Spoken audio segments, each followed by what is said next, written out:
We'll call the city council work session to order. Clerk, please call the roll. Councilperson Felder. Here.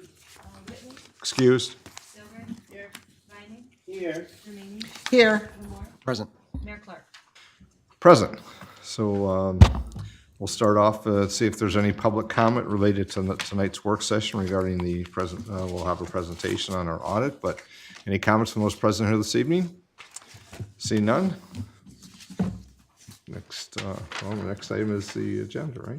The next item is the work session agenda, item 4410, fiscal year 2022-23 audit. Thank you. Mr. Robinson, any introductions or Mr. Well, Sal, we or who? have Plant Moran here, who's done they spent many hours in our building doing this audit, and they are here to present their findings to council. Very good. Self-introductions then. Yeah. Good to see you both. Good evening. Thank you. My name is Ramzi Abdullah. It's a pleasure to be here with you tonight. Unfortunately, Bill Brickey couldn't make it. He's at another council meeting. So I'm a little out of breath right now. We ran in, I thought it was at 6:30, so thankfully we planned to be a half hour early, so we're actually on time. Again, my name is Ramzi Abdullah. I'm an audit principal with Plant Moran, and I oversaw this year's financial statement audits along with Alyssa Fleury, audit manager. Included in your council packet tonight are several audit deliverables that we're going to be covering. We have also prepared a presentation to highlight some of the numbers from the general fund that Alyssa is going to cover. First off, we want to thank Ed Sell and his team for all of their help during this year's financial statement audit. We understand that the audit is a months-long process. We've been working really since midsummer on this audit and couldn't have done it without all of their help. We've spent many hours, not just on site for weeks at City Hall, but on phone calls and working through emails and questions and looking at documents. The culmination of that work is the issuance of an audit opinion, and I'm happy to report that this year we've issued an unmodified audit opinion. That essentially means that, in our opinion, the city's financial statements are accurate, complete, and free of material misstatement. We also performed an audit over the city's compliance with federal awards. This included performing tests over the city's major federal programs, which was the ARPA, American Rescue Plan Act. We also tested the spending of the federal marine highway grant that the Port of Monroe received for the purchase of a crane. Our audit did not identify any instances of non-compliance, nor did we have any question costs. So overall, we found the city's statements are in compliance with all of the rules and regulations and have issued a clean audit report. The city continues to issue an annual comprehensive financial report. For the 23rd consecutive year, the city has been awarded the Certificate of Achievement for Excellence in Financial Reporting from the GFOA. This award shows the city goes above and beyond the requirements in the city's commitment to transparency and quality financial reporting. As for the numbers, as I mentioned, we have prepared a financial statement presentation that Alyssa is going to walk through right now. Thanks. Do you have the clicker? Yeah. Welcome, Melissa. It's good to see you again. Yes, you too. All right, perfect. So I'm going to be talking about the graphs that you have in front of you. Also will be up on the screen. So this first slide here is going to show a 3-year trend of revenue in the general fund. And this is also on a budgetary basis. So overall revenue is up about 8% or 1.7 million.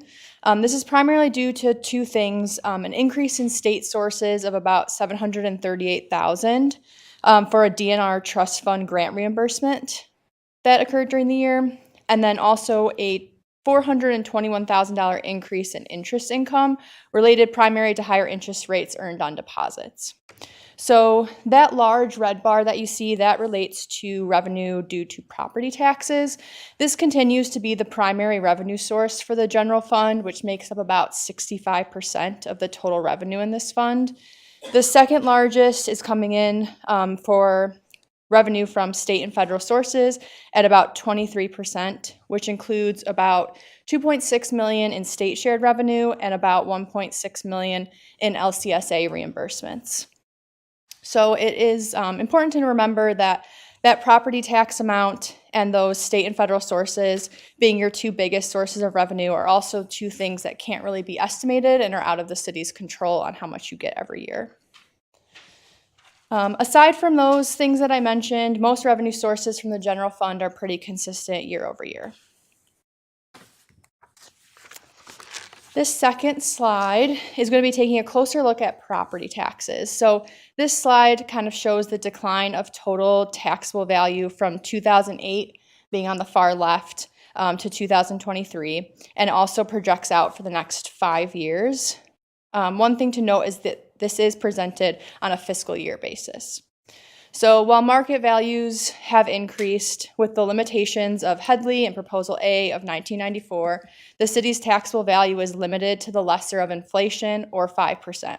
So again, this just goes back to having no real control over the property tax revenue that you get every year. So increases in market value will not necessarily translate to similar increases in taxable value. Similar to the first slide, this third slide here is going to show a 3-year trend, but this is on the expense side, also on the budgetary basis, similar to that first slide. So total expenses for the city decreased from 2022 by about 2%, or $500,000.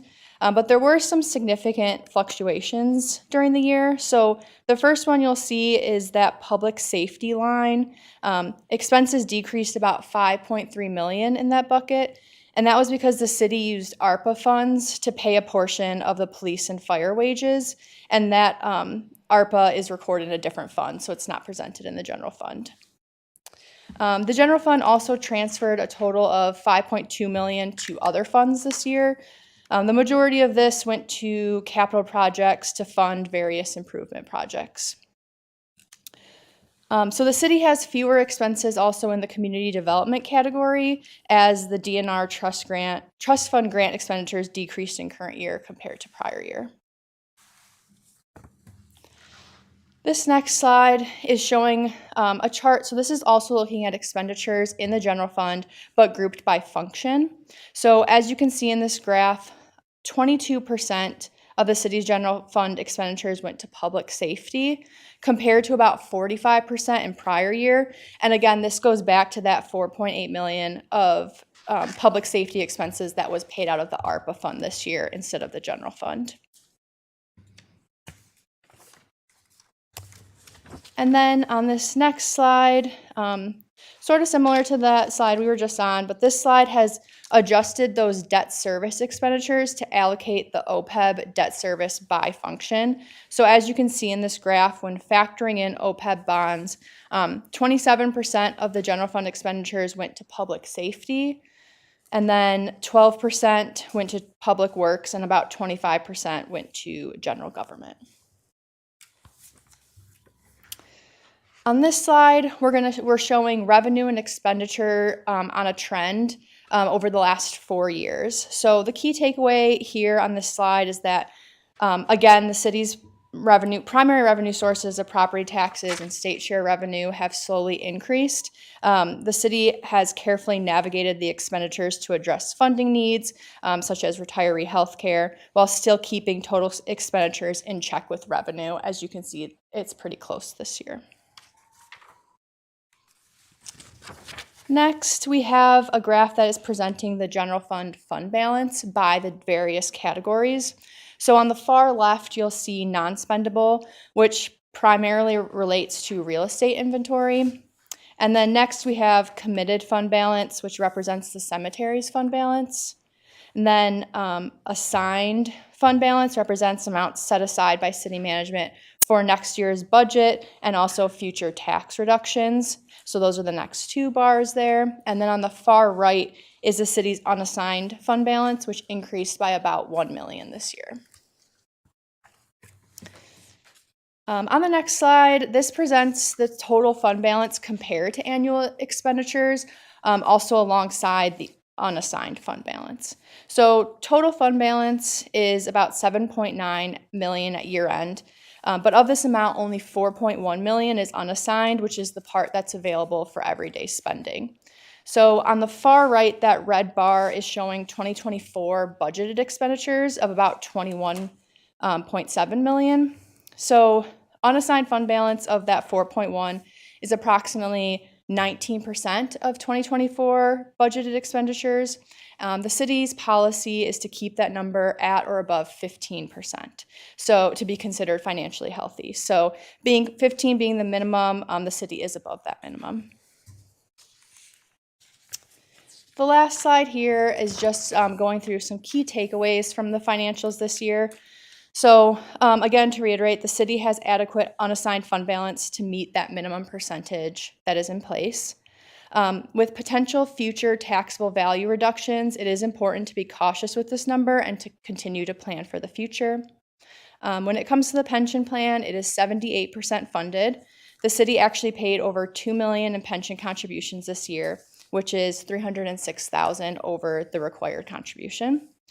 On the OPEB side, this plan is 160% funded, which is the result of significant investment returns and changing the plan to a Medicare Advantage plan in the prior year. For both the pension and OPEB plans, it is important to note that the funding percent is determined on a market value basis, which means that the asset values are measured as of June 30. These are not smoothed over a 5-year period like you may see in the funding valuations.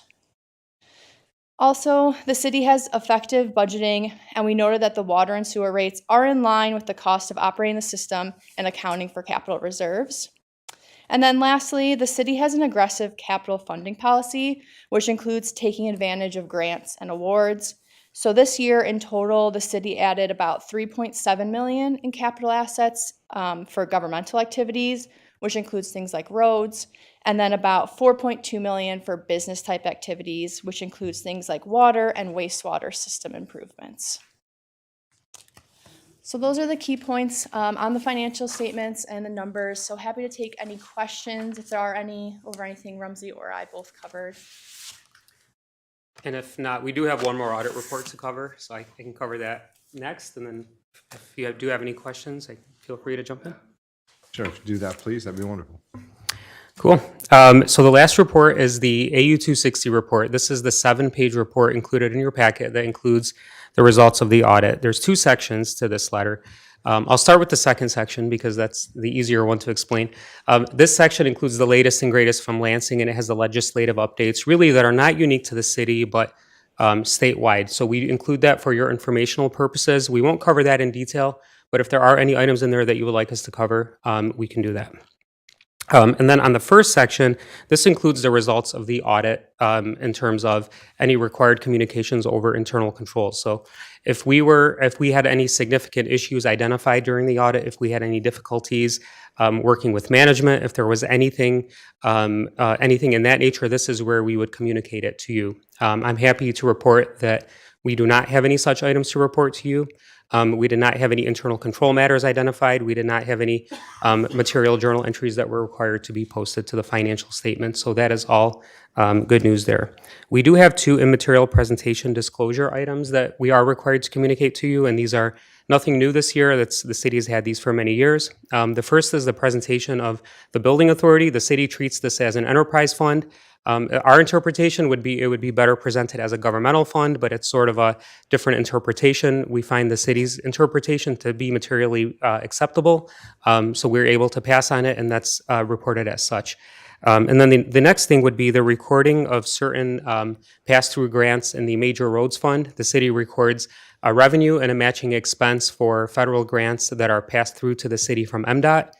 And that sounds like it's perfectly normal to record. Technically, the accounting rules would have you record those in net so that you report 0 revenue and 0 expense instead of matching revenue and matching expense.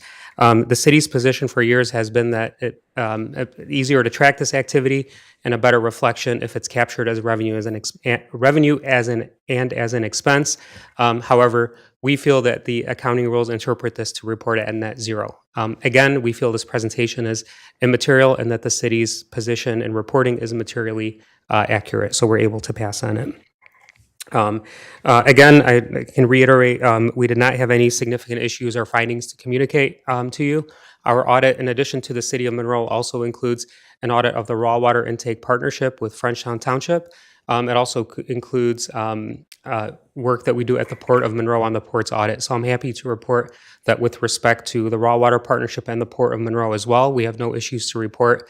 And our audit, essentially, we have issued a fully clean audit report on all of those entities. So that concludes the results of the stuff that we wanted to cover, but we would be happy to address any questions that you may have. So if there's any question, I'll first see, Mr. Robinson, any other final thoughts or before we see there's questions?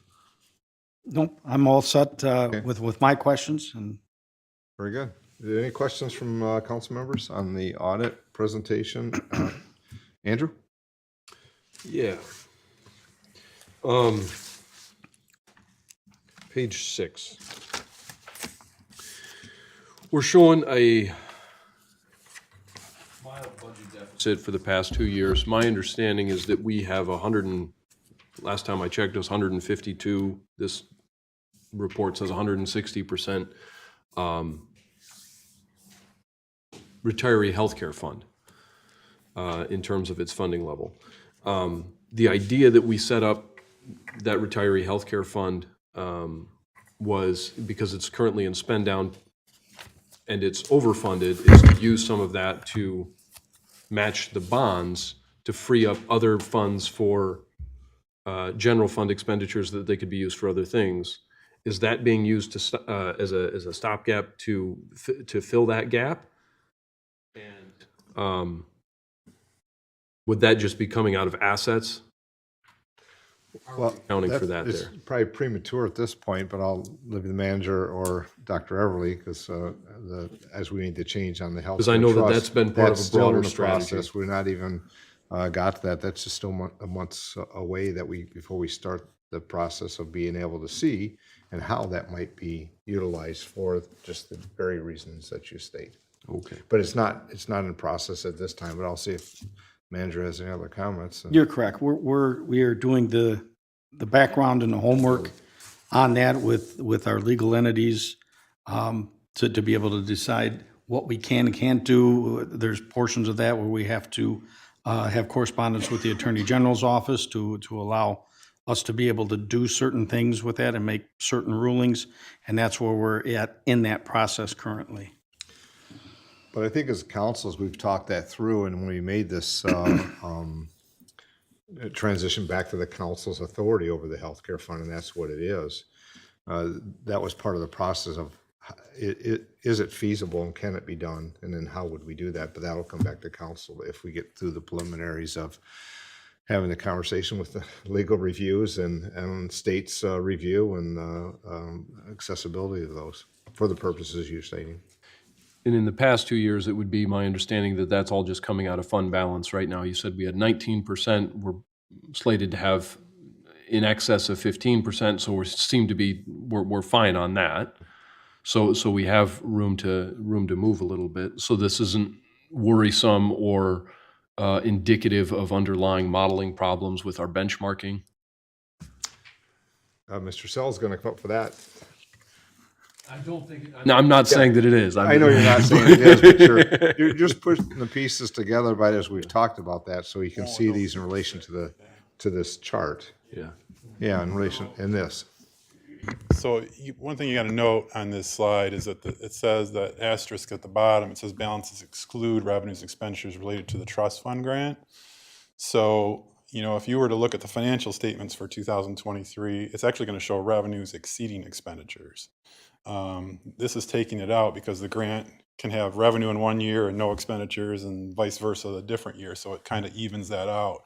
But we do take that into account when we're budgeting the overall picture. And so that's why you see a little bit of a difference there. But actually, we turned out better than budgeted this year. Our final budget would have called for us to have revenues equaling expenditures for the 2023 fiscal year. And we actually ended up having a small surplus. So we're doing fine. There's no issue here to have to deal with. There is some smoothing that is not baked into this representation. Everything's in there except for the DNR trust fund grant. Yeah. So I mean, it's something that we'll continue to look as we do our 5-year budget projections. How does this picture look? And we do when we do that, the DNR trust fund grant, when we purchase those properties, there's a considerable delay in when we get the money back from the expenditures we make. And also when we do get the money back initially, they're still holding back 10%. So at this point of those 10%, that for all the properties that we've purchased back since 2016, 17, 18, we're owed over $400,000 when that grant finally closes out. But there's, I think, at least one more property to be purchased under that grant. So it'll be a little longer before we do that. But we take all those things into account when we do the 5-year budget projection. And as I said, last year's budget projection looked good for the 5 years we were in, and we just have that big issue out in the future that we have to deal with. And that will continue to be there until we figure out what's going to happen with that. So. One other small one, if I may. Sure, yeah, and then we'll see if there's other questions. Go ahead. The pension fund had it slated as 78% funded in this report. Correct, yes. And on I a think that that's GASB. a similar issue to the last one of just because it's a snapshot in time. I think you said it was June, they take the snapshot. Last time I looked at the pension, we were between 90 and 95, but if you're taking a snapshot at a time when the market's low, you're just going to see, hey, it doesn't look good when in actual. Exactly that, yeah. The accounting rules require this to be measured exactly at that point at a snapshot in time. I believe your funding valuation uses maybe a 7-year smoothing period, or might be a 5-year, but. Ed's nodding behind you. Yeah, so that you could argue could be more helpful or useful information in the funding valuation other than what the accounting rules, the way they require you to record it. Okay. Thank you, sir. Thank you. Other questions on the audit? Mr. Sell has a follow-up. Can you go to that slide that showed the 2 back? Or either one of those is fine on the fund balance. Right there, that's good. So I just had 2 notes. I think Rumsey mentioned it early on that we did have, as part of this audit, we did have to do what's called a single audit. Basically, that's a compliance audit of our federal funds. And just to note, if you look at the federal audit report, we're reporting about, I think it was about $7.9 million in expenditures of federal funds this year. That's by far the biggest amount we've had since I've been here. So and there's been years when we didn't even have to have a federal audit. And, the biggest part of that is ARPA, but also the port had a big federal grant there too of a little over $1 million. Or not, the expenditures were a little over $1 million. The other thing I wanted to point out was on this graph. When we talk about fund balance, you've got all these different categories, and unassigned is kind of the liquid portion of that fund balance, where if you said, hey, I have a big project and I need to spend some money, that's the portion of fund balance you would look at. You can see it increased by about $1 million this year, and the biggest reason for that is the DNR Trust Fund grant that we just talked about. Last year, we had a bunch of expenditures that we had to report, but the revenue didn't come in time to be associated with it, whereas this year, we've now got the revenue and no expenditures this year. So it's basically gaining back what was lost in fund balance last year because of that DNR Trust Fund grant. So. But it is a healthy, at 19%, we are above our policy, and I just thought you ought to know why it increased $1 million from one year to the next. So, all right. I guess the point taken is as you look at it now, you have to really look back and know what's coming as well in the following year to understand when there's a significant, not significant, but an appearance of seeing a chart or information that you really have to take others into consideration. So thank you. Other questions? I don't see any other questions. Mr. Robinson, anything further? I don't have anything further on this, on the audit. And thanks, Plant Moran, for the excellent job that they did and bringing it in what I would say a concise presentation, because we got a lot of time to burn yet. All on behalf of the council, and of course, it's always great when you come to do the audit and the workers are here, and I appreciate the ability to get through this and the reports. Obviously, it's great, so thank you, and great seeing you both again. Great, thank you. All right, thank you much. have some time before we, obviously, the council meeting's about an hour to go. We'll start with a conversation, the item that was presented that needs to be added. We could probably cover that, and maybe another item too, regarding the intergovernment agreement that we need to add to the agenda. Manager Robinson, if you could kind of review that for us? Yes, Your Honor, we'll be looking for an agenda when we go to approve the regular agenda, we need to add an item because late the other day, and I think I sent you an email on this as well, we need to sign an intergovernmental agreement because the state of Michigan grant disbursement for the early voting equipment, well, the county has to serve as the fiduciary of that monies, and it's an agreement between us and the county that allows them to do that, because they've already ordered a bunch of the equipment and we're already in the process and waiting on delivery of this equipment. This is just actually to receive the funding in order to pay for the equipment that we're ordering. And we'll just need to add that. And my suggestion is to add that as a consent agenda item at the bottom of the consent agenda in the regular council meeting.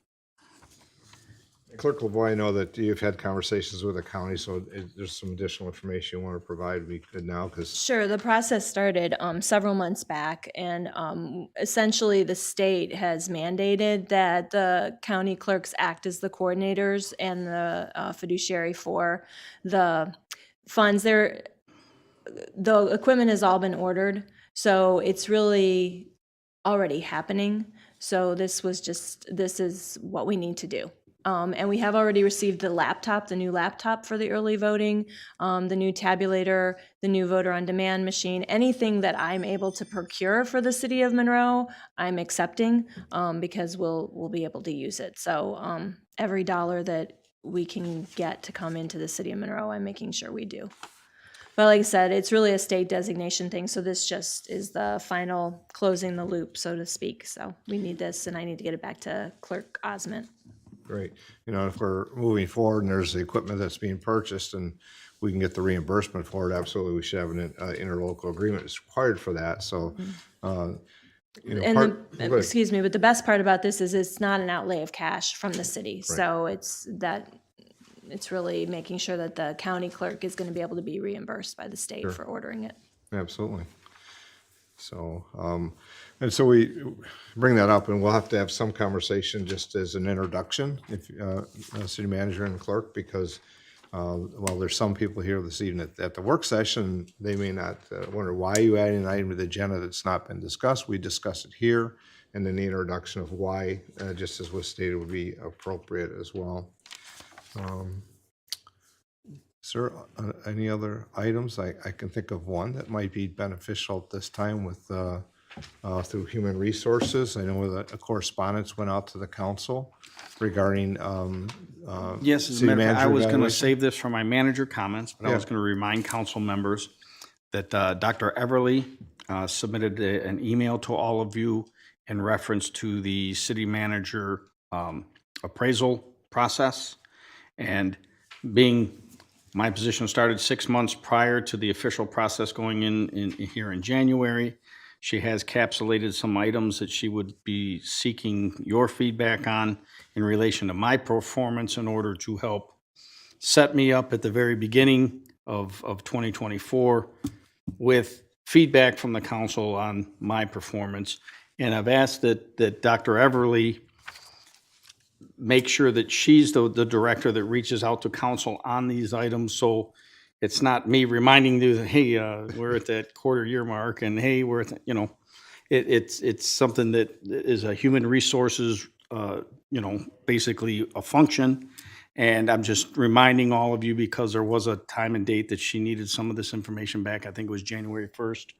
So if you have any questions further on that, please feel free to reach out to Dr. Everly, and she'll be able to explain more on that process, as well as our special meeting in January, our January 6th.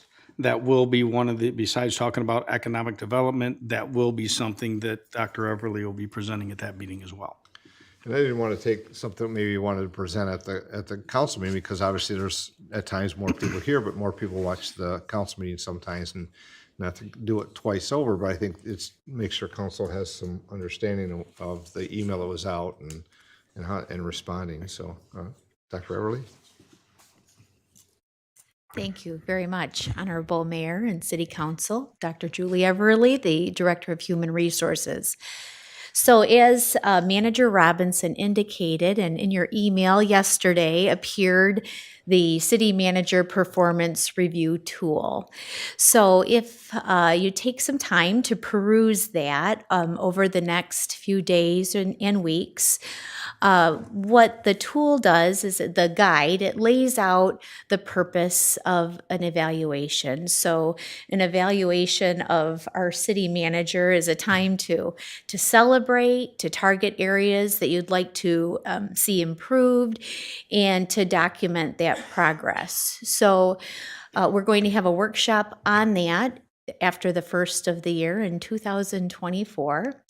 And because, as Manager Robinson indicated, because he was here only a partial year in 23, we didn't do the complete evaluation. So what we've laid out in the email that you have are some targeted questions that you could provide feedback to him on, and that feedback, I'll be the container for the feedback, and then distribute it to both you and to Manager Robinson. So certainly, if you have any questions at all, I'm available to you. I put my cell phone number in the email to you, and certainly you can find me upstairs as well. Thank you. So the council has completed evaluations for the past city manager, and we've done that for years.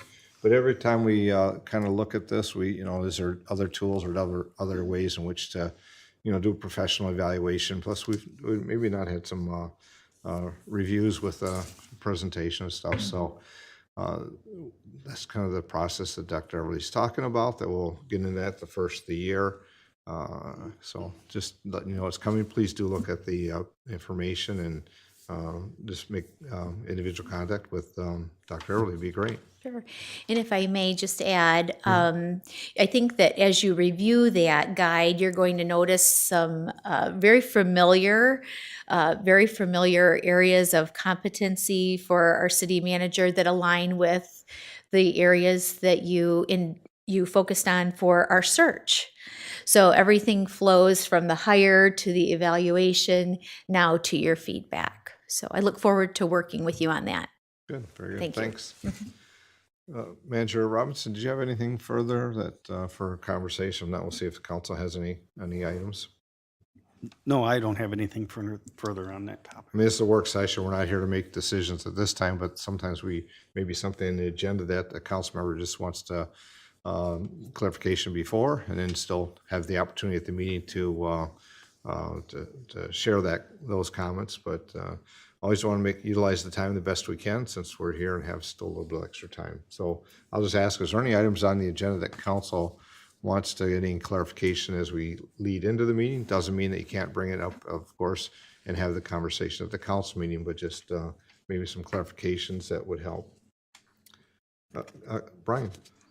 And just go over the, maybe the, how we're going to go back through the, this dumpster service, things like that, just how we're going to go over the trash again, just to kind of put it out there, just to see, for the citizens' information, so that exactly what we're doing, maybe. Well, Those are under council action, so they'll will come up, but I think it's, maybe some start information now, yeah. Initially, as it was presented in the last work session, and I know our conversations took us in different directions, et cetera, but in the last council work session, we discussed the idea of really addressing the resolution that council passed in May of last year, that really was kind of what regulated the refuge pickup, recycling, et cetera, dealing strictly with the multi-unit apartments located in the residential neighborhoods. And that was specifically in that resolution. And the changes that I brought forth during last week's meeting are essentially the same changes that we're looking for today. I may have been able to make it a little easier to understand. In the last meeting, in the work session, had we put together the graph that I provided to you, both in an email and in your packet, that basically kind of shows what the current process is and what the proposed process is going to be. And really, the biggest changes, there were the ones in red in the proposed, is for trash refuse, we will provide a second cart free upon request only to the multifamily residences. And that's upon their request, just like we do for single-family residents. It makes that the same process that we go. And anything beyond the second container, just like we would do with a single-family residence, there would be charges upon that if they requested more than the 2 that are given. The second thing is that was not eligible for the multifamily residence was both recycling and bulk pickup. Well, the changes that we're proposing now is that we would provide one free 96-gallon cart for recycling to the multi-unit residences upon their request.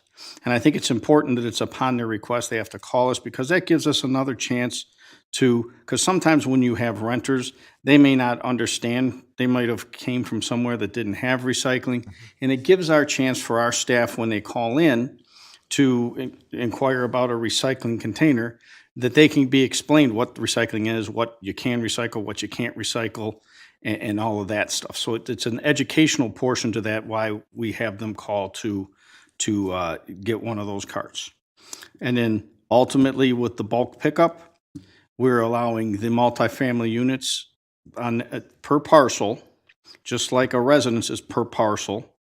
You're allowed to 2 items, just like every other residential lot in the city, 2 items that you can put out for bulk pickup, still requiring, just like you're doing for single-family residences, they're still requiring that they make the call to get on the list that we provide to our contractor, Stevens, for them to be able to pick up the bulk items.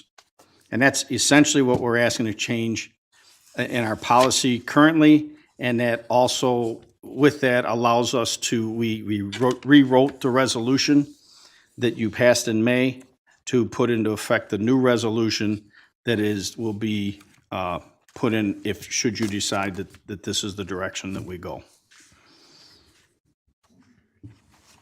Right? Yeah, just for clarification, we're going to allow the residents to make the request, not the landowner, correct? It's the tenants. landowner, but if a person who's living there calls up and they want something like that, Yeah. but we would also correspond with the actual owner of the building, letting them know that they have received a container and a request.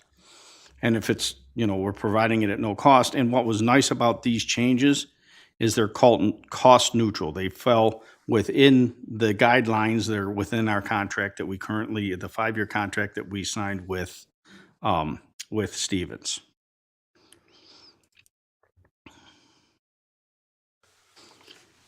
Okay.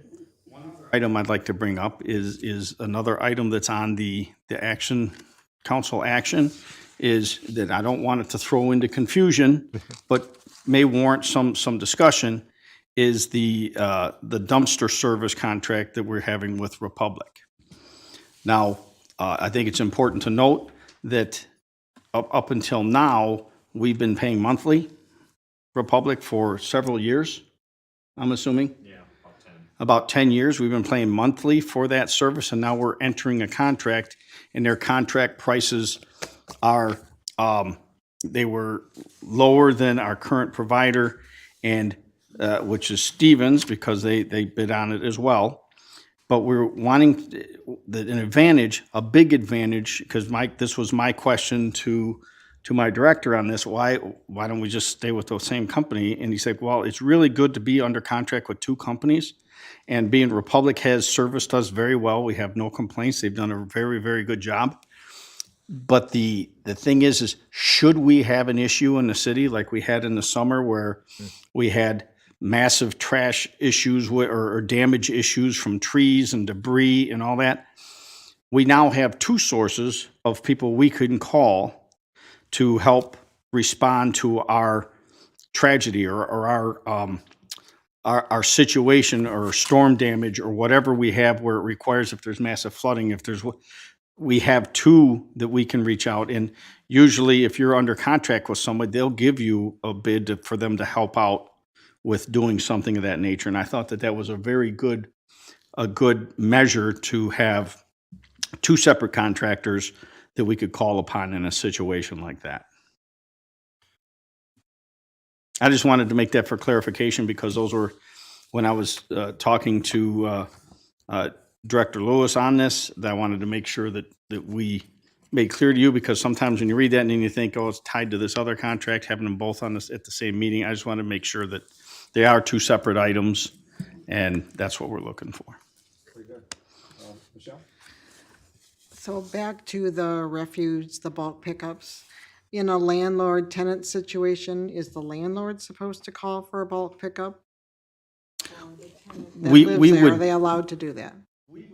prefer that it's the landlord that calls, because it's the landlord who ultimately is responsible, and it would be the landlord who would, for example, if they wanted to purchase a third or fourth or fifth container, that would be the landlord that we would be dealing with in order to pay for that. It'd be our preference, but we certainly are not going to turn away a resident that's going to call, and if there's only one currently, and if it depends on the circumstances.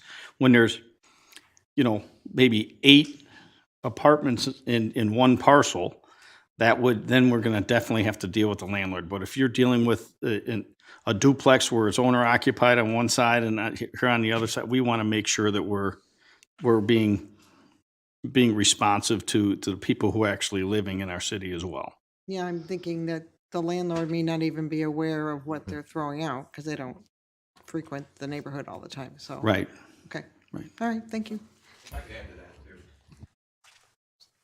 Sorry. It's okay. I'm just going to, primarily where we would definitely get the landlord engaged is where there might be additional costs incurred. And I think Mr. Robinson mentioned that. If we've got a duplex that's already got one cart and we roll a second cart out, we'll probably take that on the faith of the tenant that's calling it in, because that's what we've found most of our problems to be. Where you get to the third cart, the landlord has to acknowledge that they're going to be billed because it'll represent a lien on the property. And so for bulk pickup, same type of thing. There's no lien on the property for bulk pickup.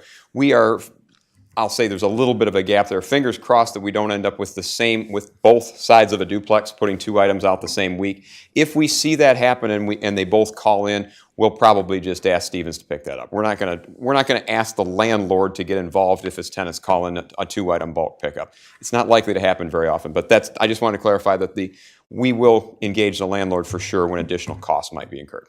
So. Very good. Brian? Going back to the dumpsters real quick, this is a replacement of the dumpsters that we currently have downtown serving and providing for the business owners down there, correct? The same dumpsters. Sorry, I should have stayed up here. The dumpster contract we've had with Republic for, basically it was last bid in 2011, and we did a couple extensions on that, is for the most part, it's for dumpsters citywide. So our other facilities, water plant, wastewater plant, DPS, parks, things like that. And we had them, we bid that at the same time as one of the previous iterations of the curbside contract, and then we just never kind of renewed the Republic contract, and we were essentially like doing it month to month. There are 2 dumpsters in this contract. What we kind of did was leave the dumpster status quo. When we took over the private dumpsters downtown, most were Stevens, there were 2 that were Republic. We left those status quo so that everybody didn't have to swap out dumpsters. So this contract with Republic includes the 2, one behind used to be Leachy Gardens, the other one used to be the Braunlick building. And then they worked with us 3 years ago on the pilot program on the west side of downtown in the riverfront parking lot. All of those are staying with Republic, but the other ones in the alley are staying with Stevens. because those are the ones we took over this year as part of the completing that downtown initiative. Okay. It's like a mix and match in different spots. Mix and match, but again, we just basically we put Republic on essentially the same fee schedule, which Stevens would have bid in their contract for add-on services. So. Are they doing the same day service? I mean, what I mean by that is the three days a week or? Yes. Okay. Yeah, we Both- put the both 3 days a companies? week for the downtown ones, but we've put them, it's 2 days a week for the other city sites. We don't need them 3 days a week for, the Custer Airport, for example. Gotcha. Yep. Thank you. Sure. Questions on the agenda for the manager before we, Andrew? What are Stevens' obligations towards the downtown? Or is this, does the contract with Republic pretty much take care of downtown? Well, the contract with Stevens, they already have, as Director Lewis just explained, some of those dumpsters that we procured or we contracted with Stevens is to take care, was the bag replacement, cart replacement that we did for the downtown area. The Republic dumpsters that were there are staying there, is basically it, right? Basically, we did this the simplest way we possibly could in July. If there was a Stevens dumpster already there, we kept the Stevens dumpster. If there was a Republic dumpster there, we kept the Republic dumpster. On balance, for the sections of downtown between Monroe and Macomb Streets, first and the river, it worked out that by replacing the per unit rate with Stevens with their dumpster rate, it came out cost neutral for the rest of those. But I think the question he asked is about services in the downtown, not the dumpsters and who's putting what their costs are. So maybe there's clarification of the question. Specifically, not Republic, but Stevens' obligations towards what we have in the contract with them now. Is it only for the dumpsters that we have in the downtown? Yes. Or they're add-on, there's no per unit services, there's no recycling services attached, that it's only the dumpsters It's they only have? the dumpsters. That is their Yes. obligation. And with their curbside bid, they supplied alternate pricing that we could use if we chose to accept it for those dumpsters, which in this case, we did elect to use that pricing. And that's the pricing that Republic is matching for their long-term contract as well.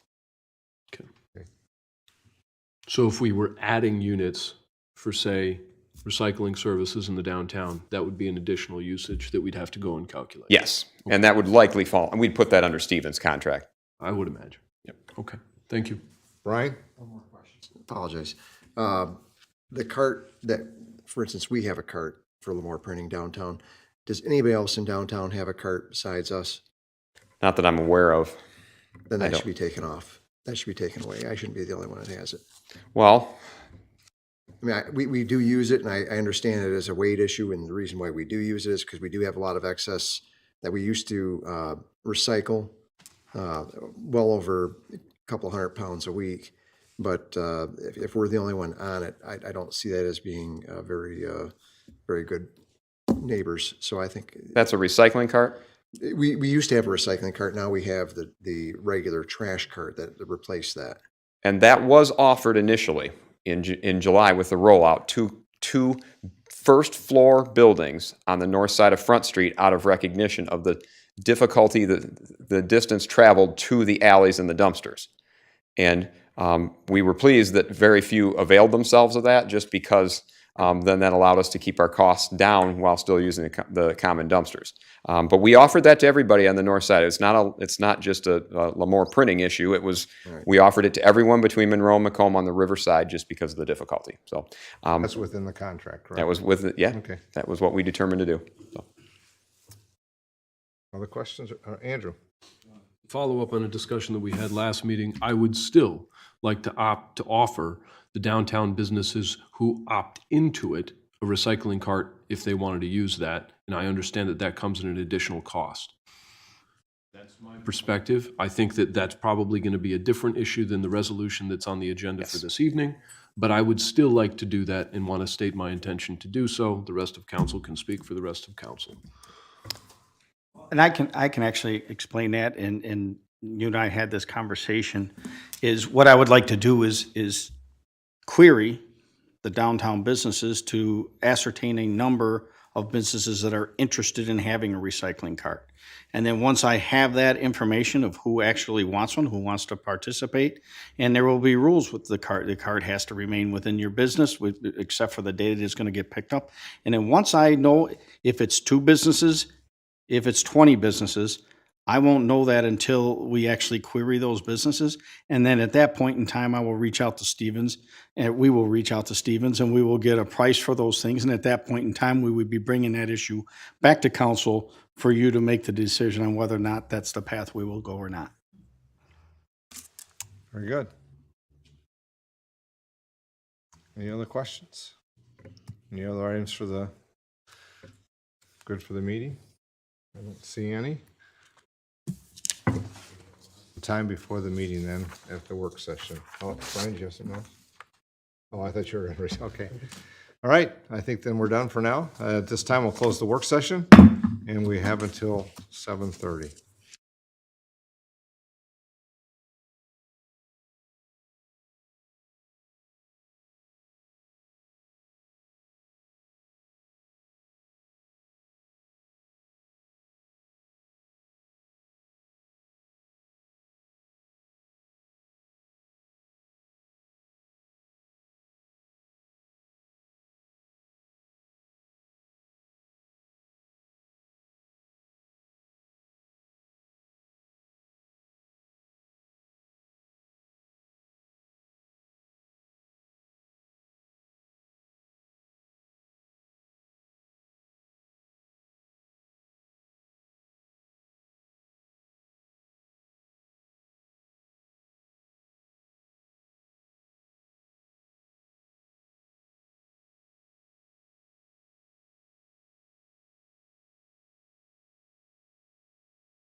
Call the city council meeting to order. Clerk, please call the roll.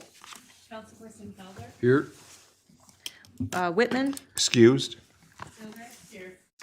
Vining? Here. Jermaine? Here. Lamore? Present. Mayor Clark? Ask we all please rise for the invocation. Remain standing for the Pledge of Allegiance. In our deliberations and discussions this evening, may our efforts promote the good of the residents of this city and all who visit. I pledge allegiance to the flag of the United States of America and to the republic for which it stands, one nation, under God, indivisible, with liberty and justice for all. Thank you. Clerk, next item, please. The next item on the agenda is the approval of the regular agenda. Thank you. Manager Robinson, I think you have an item regarding the agenda. Honorable Mayor and council members, I'd like to add a item to the consent agenda today. It is a intergovernmental agreement between us and Monroe County. It is to ask Monroe County and allow Monroe County to be the fiduciary for monies that is going to be funding early voting equipment that has been purchased by the clerk's department. And in order to do that, the state mandate has, it mandates that the county is the fiduciary of this money. Thank you. Clerk Lavoy, other comments or additional? That takes care of all of the overview of it. Essentially, many months ago, when it was decided that there would be state monies distributed to the different municipalities across the state to carry out early voting, it was decided that the county clerks would act as the fiduciary. Rather, that consolidates the number of reimbursements that the state would have to produce, et cetera. So this basically just codifies the arrangement, and with the understanding that the county clerk will order the material and will be reimbursed by the state. However, if the state should renege on that, then the city would be responsible. And we've already received some of the equipment. Thank you. The reason we're kind of reviewing this because it's an item added to the agenda, and I think it's important to have some conversation for those that are here or those that are watching. And being on the consent agenda, we pass items on the consent agenda collectively, and you'd wonder, well, how can you add it when we don't know what it's about? So we always like to make sure we have information for the public to understand when an item like this comes up, which is important, but also it's an item that I know many people are paying attention to. So with that, there are other items of council. If not, I see Councilman Lamore. Thank you, Your Honor. I'd like to amend the agenda to include under the consent agenda, the intergovernmental agreement with the County of Monroe as written, and approve the rest of the agenda as written. Motion by Councilman Lamore, supported by Councilman Felder to approve the regular agenda with the addition noted. Clerk, please call the roll. Councilperson Felder? Yes. Steelgrave? Yes. Vining? Yes. Jermaine? Yes. Lamore? Yes. Mayor Clark? Next item, please. The next item is the consent agenda, and for item B, approval of payments to vendors, the amount should read $1,578,979.36, 1578979.36. Are there any items on the consent agenda that council wishes to have pulled for further discussion? Any items on the consent agenda council wishes to have pulled for further discussion? Seeing none, is there any items on the consent agenda those present here this evening wish to have pulled for further discussion? And what that means, if there's an item that's on the consent, if there's an interest or more information that our resident or anybody's looking to have questions about or further explanation, now would be the time to pull that, and then we put that under council action. Otherwise, the items that are on the consent agenda do not get pulled, get passed collectively in one motion. So that's why it's called consent. So I'll just ask again, any items on the consent agenda those present here this evening wish to have pulled? Seeing none, motion, Councilman Felder. Yes, Your Honor. I'd like to make a motion that all items on the consent agenda be accepted, placed on file, recommendations carried out, and resolutions adopted.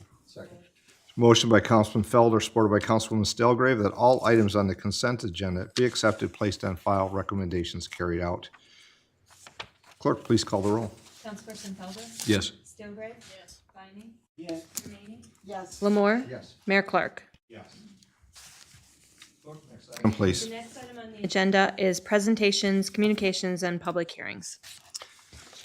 Thank you. Well, we have presentations this evening. We have two, so I'm going to come down to the podium and then I'll ask each to come up at a separate time. So I'm going to come down right now.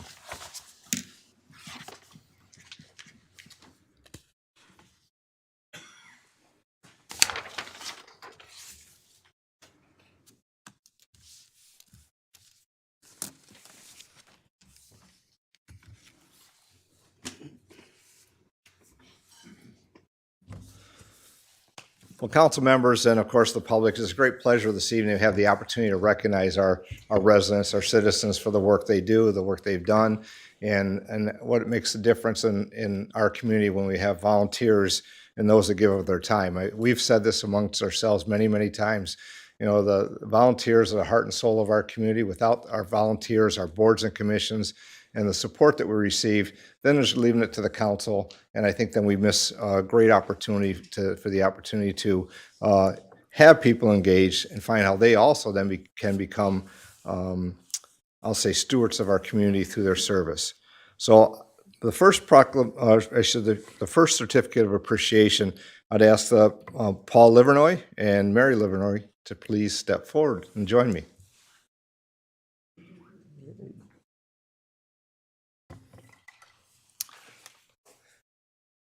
So we have a couple proclamations this evening. So, and it's for their service that they've done in the past 10 years. Before I read the certificate, I just think who does not know when you drive on West Front Street and West 3rd and see that miraculous garden that is a gateway into our community in downtown. And it's there because of Paul and because of Mary. And I'll let them tell the story of how things started. But we have two proclamations. Well, I thought it was nice because we're recognizing them both, so we put it together in one, so they'll always be together like they will always be together. And one can't lose theirs, and the other say, "Where's mine?" So they'll be together. So I have first the certificate. This awards the certificate of appreciation to Paul J. Livernoy. This certificate is awarded to Paul J. Livernoy in recognition of his master gardening skills and for maintaining the city's flower garden for 10 years at the intersection of West Front and West 3rd Streets. Through his initiative, Paul has brought beauty and delight to residents as they enter our city, and we thank him for his contribution to keeping the city of Monroe's gateway entrance beautiful. And I know that he kind of chuckled when I said master gardener, because when he started, he goes, "I don't know anything about gardening, but it sure doesn't show." It's fabulous. We also have awards this certificate of appreciation to Mary Livernoy. This certificate is awarded to Mary Livernoy in recognition for her skills, master gardening skills, and for maintaining the city's flower gardens at the intersection of West Front and West 3rd Street. Through her endless hours of support, Mary assisted in the community garden and brought beauty and delight to the residents as they enter our city, and we thank her for her contributions to keeping the city of Monroe's gateway entrance beautiful. You know, these proclamations don't really speak to the overall of what both Paul and Mary have done. I mean, from the beginning of the year, you can go over there now and it's all cleaned up. It's all removed. It's got covers around it and sleeping, as he says. There's covers around it and it's ready to go. And then next year we'll have the perennials coming out, but they also would plant annuals. And then you see around the holidays, whether it be the 4th of July or Veterans Day, and they would put flags and other items in there. It's been an endless task, and then they continue to just amaze, I think, the community. And 10 years ago, they just started with the opportunity to think, well, what's going to happen with that corner? And if those I know here can remember an old store that was there, then a house, an apartment, and then of course the city obtained it. And then what are we going to do with that? And I won't take what Paul's probably going to talk about how he got started.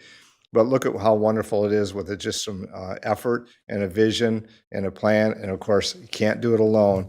And Mary, I go by and I see Paul there with his hat on all the time, with a little white hat there. But then I look over and there's Mary, or there's even another. Every once in a while, somebody will just stop by and help out. But and they both did it on their own. They didn't ask for funds as they went through this. They didn't ask for anything.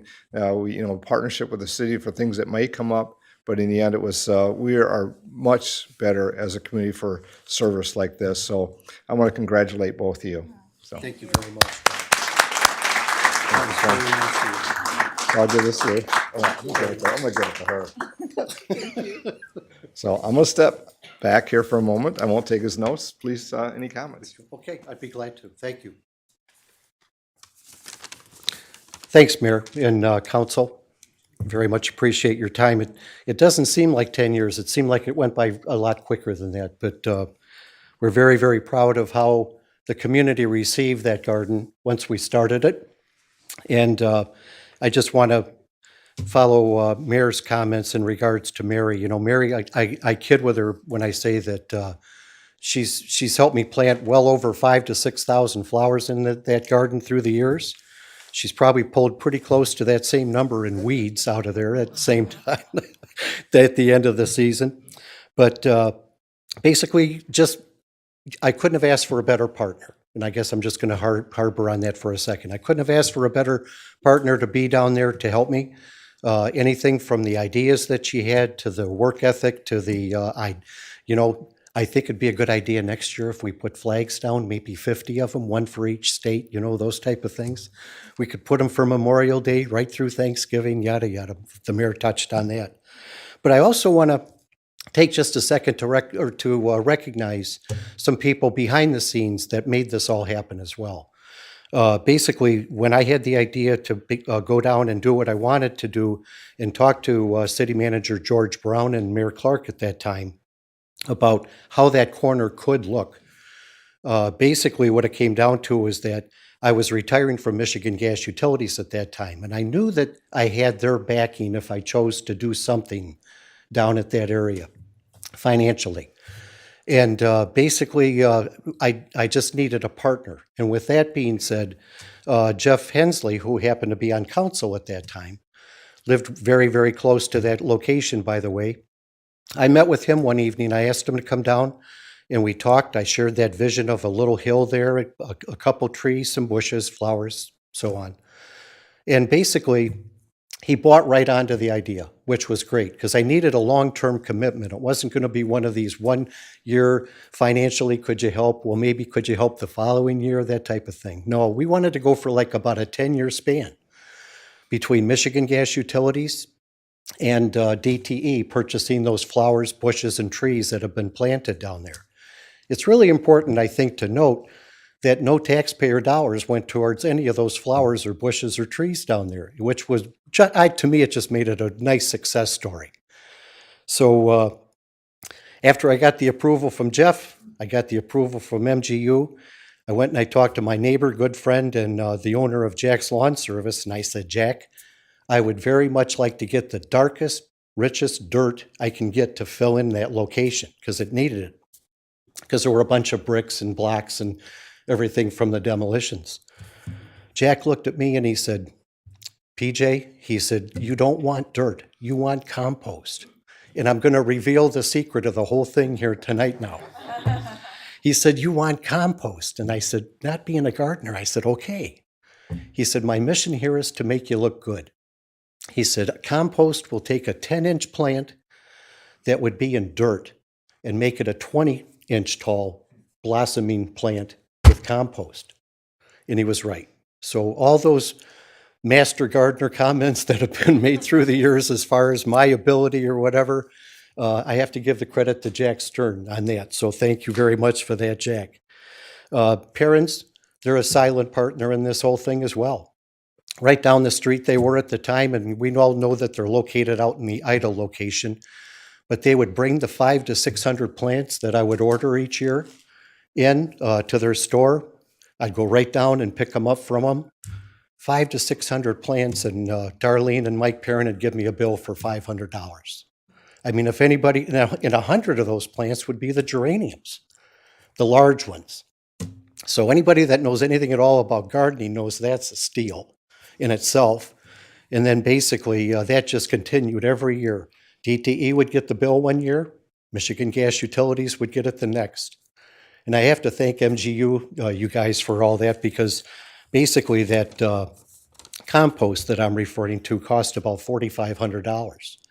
And without hesitation, when I talked to the gas company before I retired and said, hey, it's going to cost this much, MGU was right there to say, we got you covered on that, don't worry. So, I mean, it was a good thing. It's been a good little run all the way through.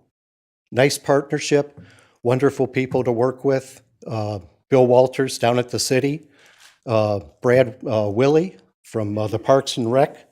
Every one of these guys have been great to deal with, you guys. And unbeknownst to me, tonight I have quite a few of my friends that basically came down, and a lot of those people helped down at the garden as well. But there's too many of them here to mention, so I'm going to let that part of it go. I do want to thank Mayor Clark for his trust in me and Mary through those years to be able to take that piece of city property and say, go ahead and see what you can do with it. And I think all in all, it's turned out very, very well. So thank you for your time, and thank you for the recognition. We both very much appreciate it. Thanks, you guys.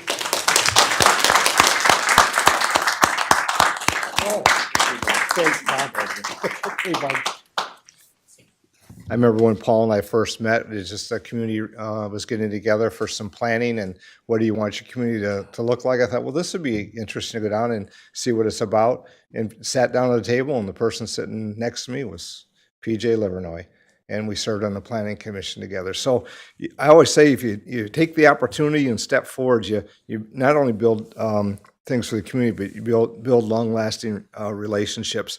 And so Paul and Mary are retiring their master gardener skills, and so this will be the last year that they'll be tending the gardens. And I know in conversations with the city manager, we're working on how we continue to make sure that looks as well as it does now. If not, I know that Paul or Mary are going to be calling us too. So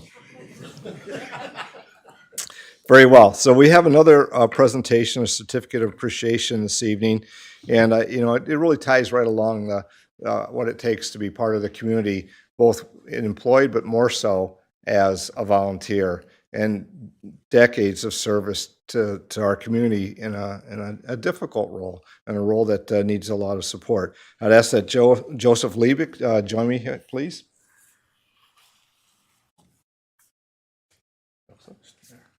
Welcome. So before I read the certificate, Joe's been a city employee. He worked 28 years for the city, human resources director, and but he's had a lifelong career here with his service to the community. So he serves until this month, now concluded, with the Lake Erie Transit. 40 years.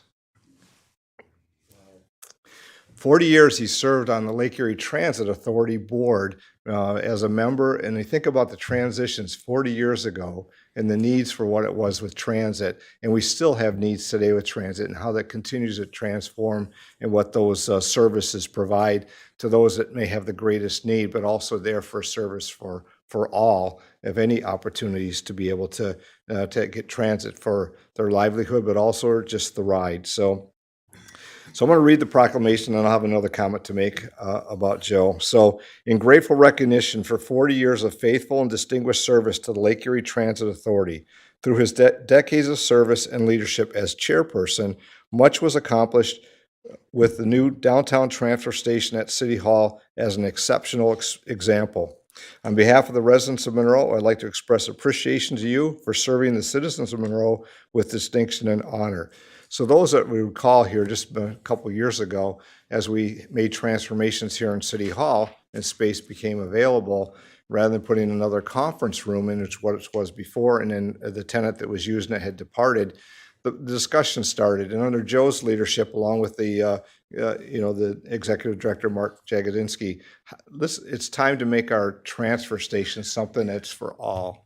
And so it got transformed and rehabilitated. So we don't have people sitting out in the winter on a cold bench. And in the summer when it's 90 degrees, they're sitting in the shelter under the sun. It's modernized. It has a television in there. It tells you the routes. It tells when they're going to come in. It's accommodating to those that don't have to sit out in the heat or the winter waiting for the only ride that they have. So that's just one example. And here was probably a couple of years or so ago, maybe 3, when the opportunity came up in Lake Erie Transit and Joe's leadership, wrote for a grant and got a $1 million grant for bus conversions of opportunities. And it was the top project that got awarded that year from the Regional Review Committee at SEMCOG because of the impact it would have, the reduction it would have on emissions. So those are just two examples. And Joe could probably sit here till tomorrow and tell us all the things that have changed over the years. My wife won't let me. But yeah, okay, that's good, because I'm not sure I would either. So, no, we'd love to hear him, of course. But I think about all those years and think back, and, there's so many opportunities to serve in many ways, and he chose an avenue that serves so many people. And you remember how many riders that's probably been, and he probably is going to tell us. Joseph, Thank you, sir. congratulations and thank you. You're welcome. Please take comments.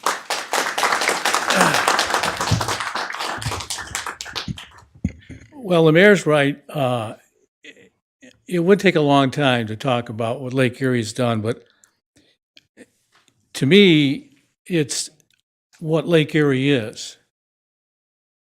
It's a local transit authority that was created by a little unknown law passed by former Governor William G. Milliken that encouraged governmental units, cities, townships, to work together. And I happened to be an employee here, but I wasn't part of the original group. And the city of Monroe and Frenchtown Township got together, and with SMART's approval and some seed money, they started Lake Erie Transit.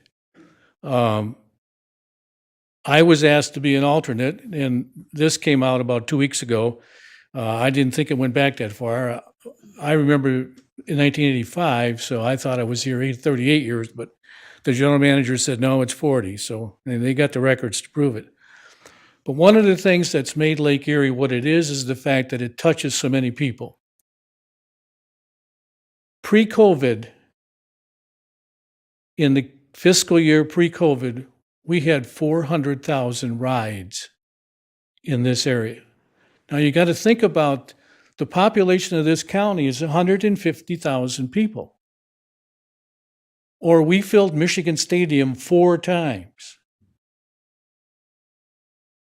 We never closed the doors. We altered routes. We had to eliminate some during COVID.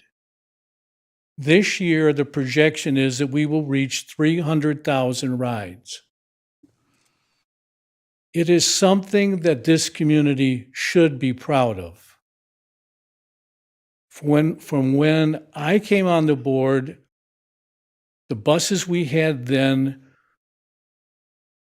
you couldn't drive them today.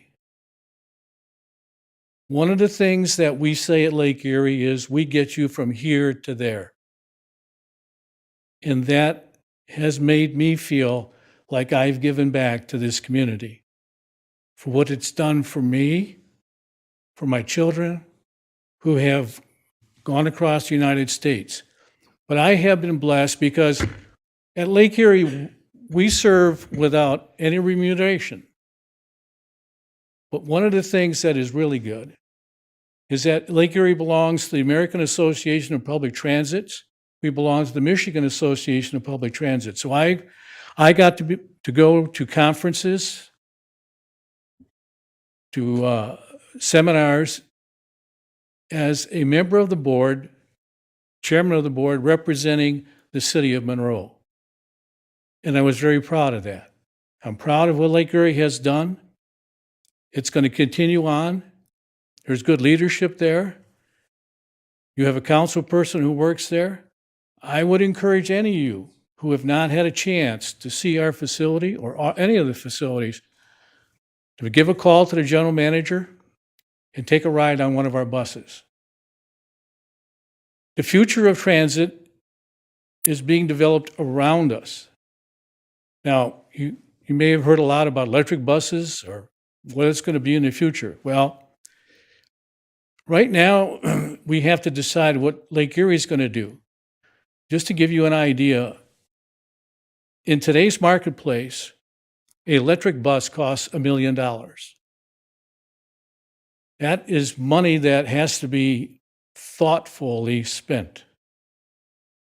Lake Erie has been able to secure funds because as part of SMART, we get a millage from the city, Frenchtown, and Bedford.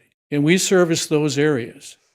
So that's mainly our ride area. We have a main line that goes through town. We have a dial ride. And down in Bedford, we have a dial ride. We also have an agreement that we cobbled together with TARDA in 1995, where we drive to a shopping center in Toledo for people in South County who want to go to Toledo and shop, and they get to ride TARDA. They come back. We have a bus waiting for them at the end of the day, and we bring them back into Michigan. So it has done an awful lot for the community and for the people. This is a high honor to get. I appreciate this, and thank you very much. I thank the people who had faith in me to put me on that board back in 1985, as I say. And I thank you as their successors for keeping me there this long. I had the opportunity to work with Councilman Felder's grandfather. He represented Frenchtown, and we had some great ideas, and a lot of them came to fruition. I thank the mayor and thank you very much. Thank you.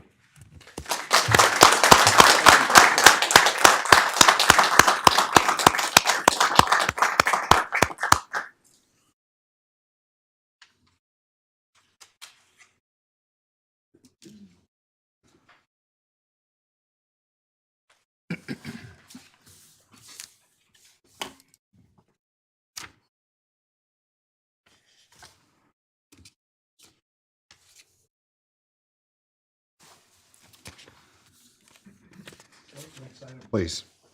Item is item 4393, under council action, revised resolution regarding refuse collection for multi-unit apartments in residential areas. Manager Robinson, any introductions, comments? I know we had a conversation at the work session. We talked about it last meeting, but any comments?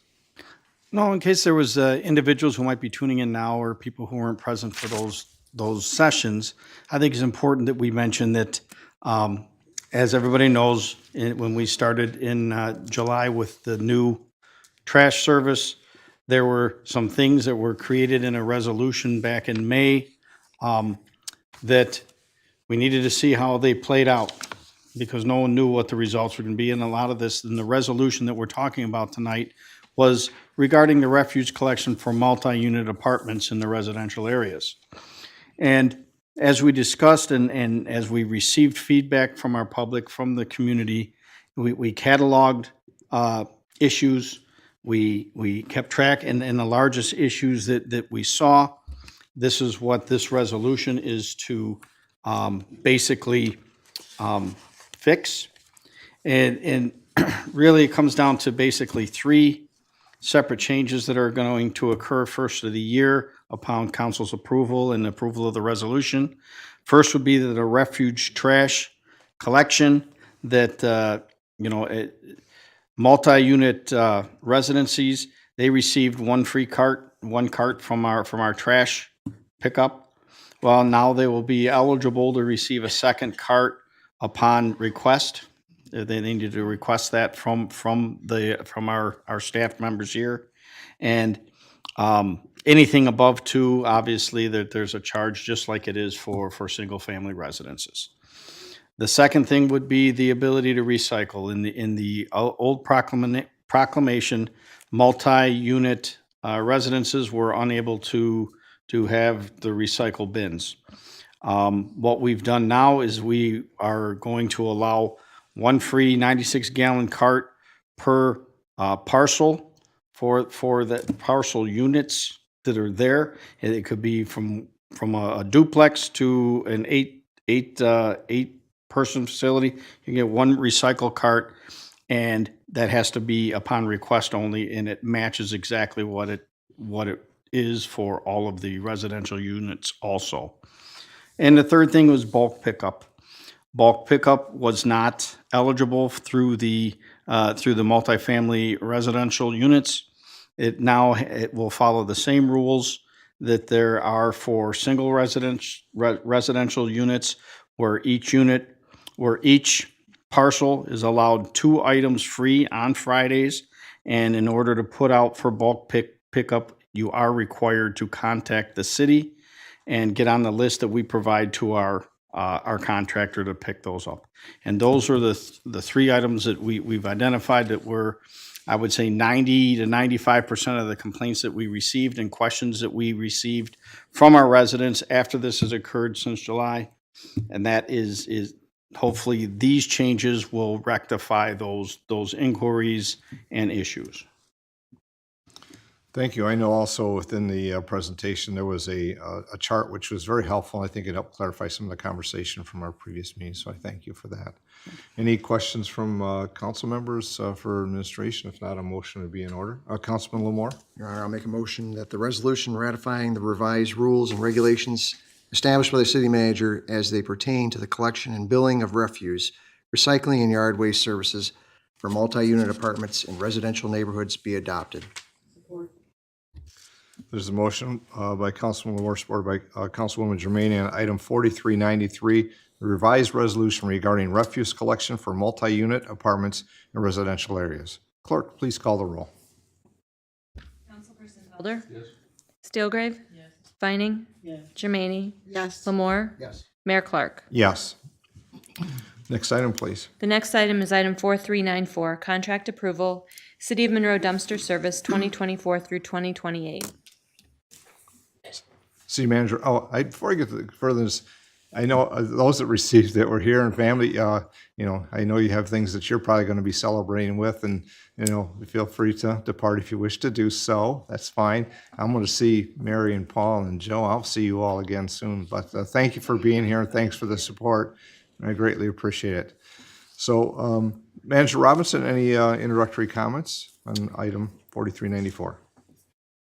Your Honor, this is for the approval of council for the customer service contract with Republic Services for the dumpsters in which we currently contract with Republic Services. What we're now doing, since we have been basically on a month-to-month billing with them, we are satisfied with their services, and what we would like to do is now they will be on a technically a 4.5-year contract to where they will be up when our refuse contract is up in the 5-year contract that we signed, and we're asking that we approve that contract. Thank you. Any comments from council? Councilman Felder? Yeah, briefly, because we covered some of this during the work session already, but for those who missed the 6 o'clock show, I wanted to bring up 2 points real quick. We're not going to solve them today, but I would like them to be addressed in the future, and that pertains to regarding our solid waste contracts, recycling in the downtown as an opt-in option for businesses, and then a broader conversation about our enforcement as it pertains to the contracts that we have with Stevens as well. I don't expect those to be attached to these. I've already communicated my intention to have a further discussion about this with the city manager, but I wanted it to be known to the public, so that we're aware that there's some pending issues, smaller pending issues, because like you said, this deals with about 90% of it, to be followed up on at a later date. But apart from that, I have no issues with this contract, and if there's no other comments. No. Thank you. Thank you. Councilman? Yes, I'll make a motion that the city council approve the attached customer service contract with Republic Services through June 30th of 2028, and that the Director of Engineering and Public Services or his designee be authorized to sign the agreement and any other necessary documentation on behalf of the city. Support. Motion by Councilman Feller, supported by Councilwoman Stelgrave on item 4394, the contract approval, City of Monroe dumpster service 2024 to 2028. Clerk, please call the roll. Councilperson Felder? Yes. Steelgrave? Yes. Vining? Yes. Germaine? Yes. Lamore? Yes. Mayor Clark? Yes. Clerk, next item, please. Next item is item 4392, former Lazy Boy Development Site Infrastructure Consultant Award for Engineering Design Services. Manager Robinson, any comments? Your Honor and Council, I'd like to invite Director Lewis from our engineering department to briefly speak on the award for Manick Smith in this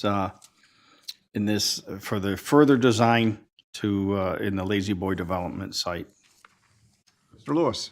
Certainly. Honorable Mayor and Council, Patrick Lewis, Director of Engineering and Public Services. We are fortunately at the point where we've got most of the core infrastructure in at the former Lazy Boy site. And as you can see, we've got some private development that's already in place, and we've got some more that's under construction with the 12-unit residential going in along Huber Drive and a 5-unit strip commercial spec building that's going up between there and Telegraph Road. So we've got most of the roadways are now open. So Huber Drive is open all the way from Elm to Stewart, and we've got Holiday Drive connecting that. So this contract is essentially, I don't want to call it mopping up because it's pretty comprehensive mopping up, but it's some of the other tasks that didn't need to precede that development, including things like the street light layout, franchise utility layout, sidewalks. We do have a 25-foot landscaping easement along the east side of Telegraph Road, which will have a non-motorized pathway along there. So it's to finish the design of those, I'll call them sort of the fine work with that, understanding that that wasn't planned to go in this year ahead of the building, because you don't want to have a lot of that stuff in the way as they're still building the private development. So we've engaged Manick & Smith Group again to provide us with those services because they have done all the design work up to date. We can incorporate all these into the master set of plans, and this should get us pretty much done with the rest of the infrastructure. So I think I'll leave it there unless there's any questions. Any questions for Mr. Lewis? For administration? None? Thank you, Patrick. You're welcome. And at this time, a motion would be in order. Councilman Lamore. Yeah, Your Honor, I'll make a motion that the proposal from Manick & Smith Group for construction engineering services for the above delineated task for the Lazy Boy redevelopment project be approved in the amount of up to $145,400, that a total of $160,000 be authorized to provide for a 10% contingency, that the Director of Engineering and Public Services be authorized to approve the proposal on behalf of the city, and the Director of Finance be authorized to make any necessary budget transfers. Support. Motion by Councilman Moore, supported by Councilwoman Germaini on item 4392, the former Lazy Boy Development Site Infrastructure Consultant Award for Engineering Design Services. Clerk, please call the roll. Councilperson Felder? Yes. Stilgrave? Yes. Vining? Yes. Germaini? Yes. Lamore? Yes. Mayor Clark? Yes. Next item, please. The next item is item 4391, 2024-25 Water Main Replacement Professional Services Award. Thank you. Manager Robinson. Yes, Your Honor and Council, this is an award for the engineering of a very, very large project. This project is was one of our capital improvement program projects. The Water Department is requesting basically over $18 million in funding for the significant water main replacement project that will cover about 11 miles of water mains. And as you can imagine, with that large of a project, you have to have proper engineering and design.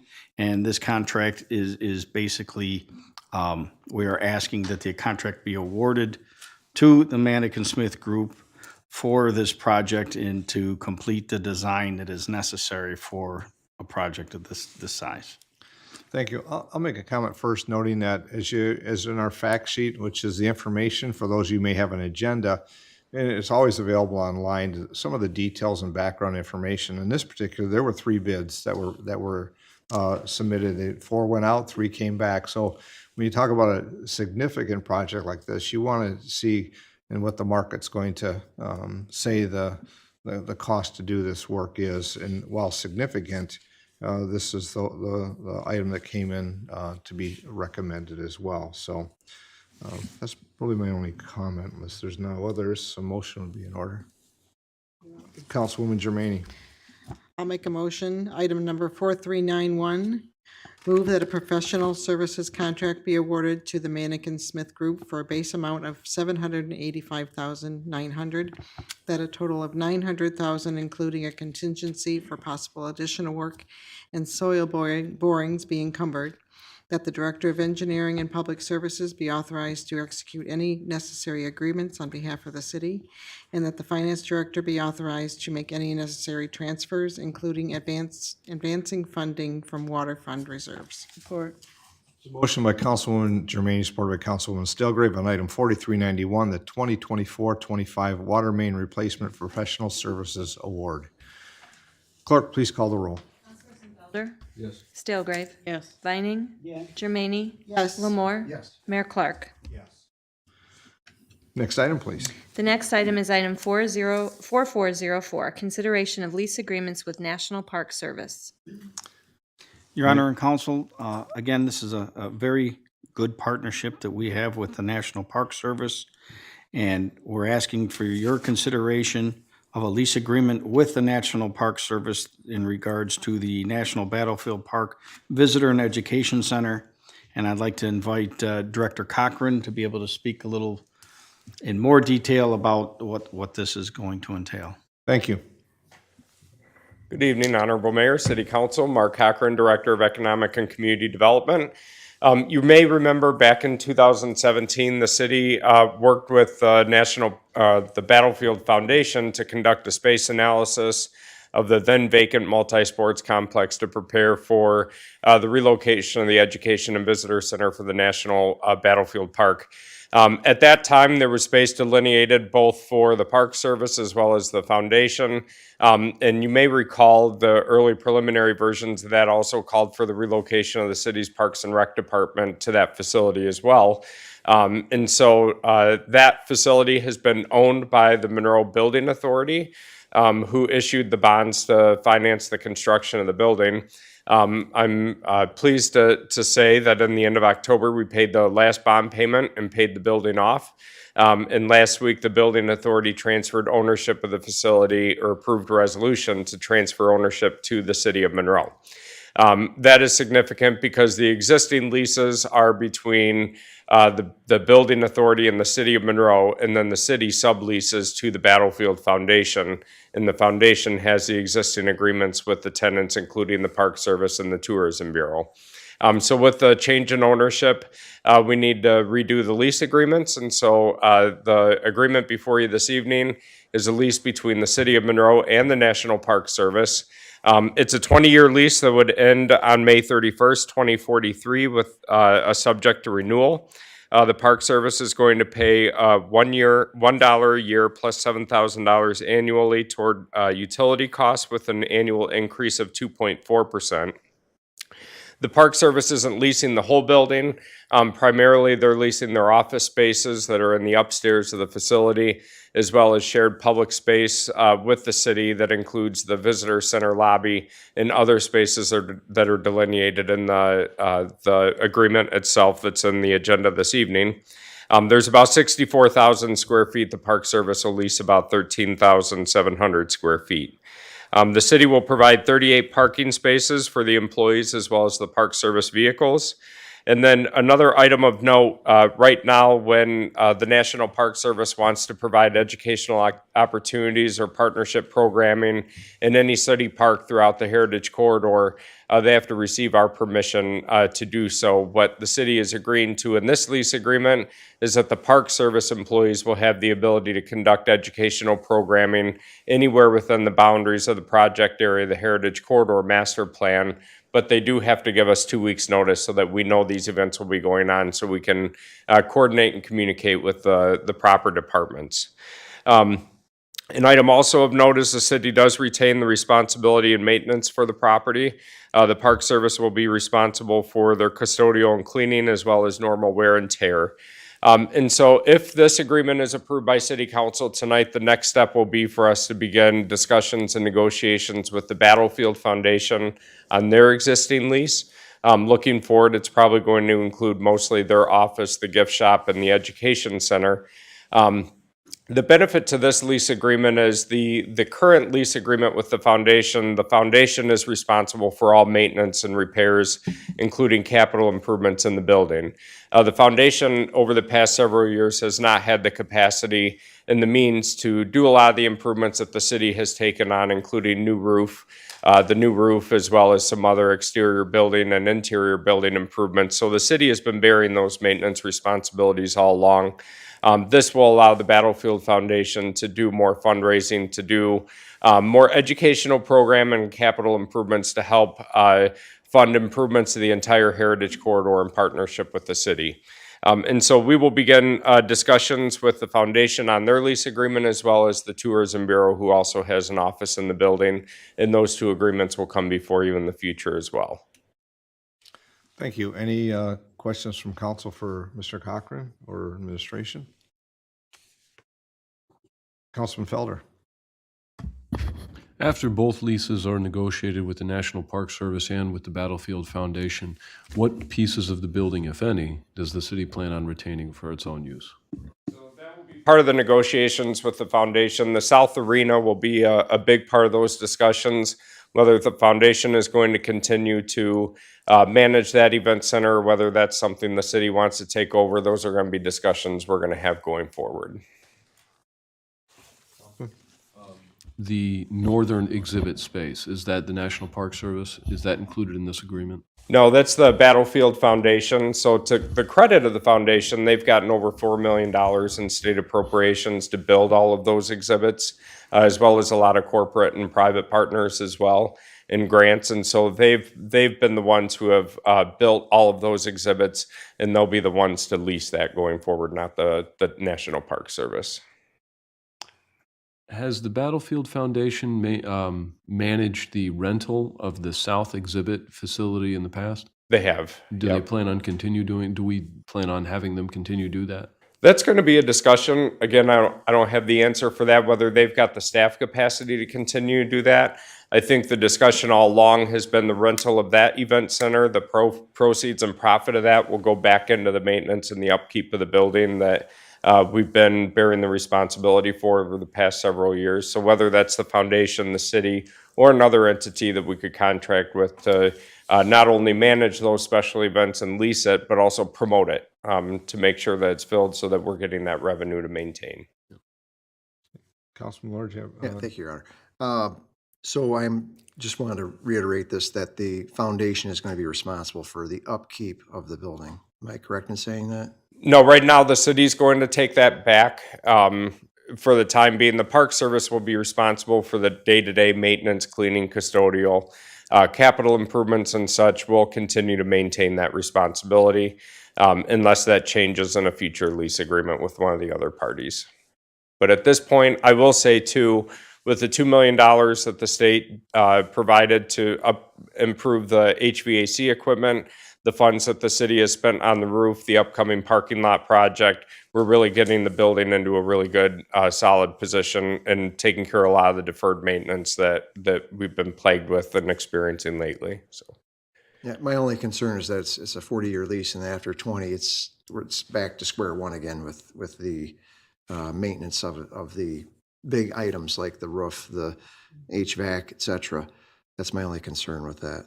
yeah, and that's the intent with the event center, that by renting those out and having those special events paying to come in, that all the funds will go back into the maintenance of the building, where those funds don't currently exist for the city. So we've been funding those out of our own funds. But going forward, we are looking at ways to lessen that burden on the city. Yeah, I see. As the event center comes to fruition and the opportunity for revenues there is also the main purpose, as just stated, is to make sure it maintains what the facility is. And I know that the Battlefield Park Superintendent Scott Bentley's here with us this evening, but I think if I'm not mistaken, last year the National Battlefield Park had over 270,000 visitors. And if you haven't been there, I highly recommend those that are here and those that are listening, just stop in over the holidays and see the transformation of what that facility is, but also the Education and Visitor Center and what we all learned by being there. So thanks, Mark. An event example is over this past weekend, we had the Michigan Robotics Competition. They were there last year. This year, they've expressed an interest and signed an agreement to come back. I believe next year, but we had schools from all across the state of Michigan come for the state robotics competition. So the genius of the youth of the state and the robotics that they had built and competing in this over the weekend, it was amazing. Went by a couple times, the parking lot was full. I know the South Arena was full. And so we have a really good market to tap into those large events going forward, like the robotics competition.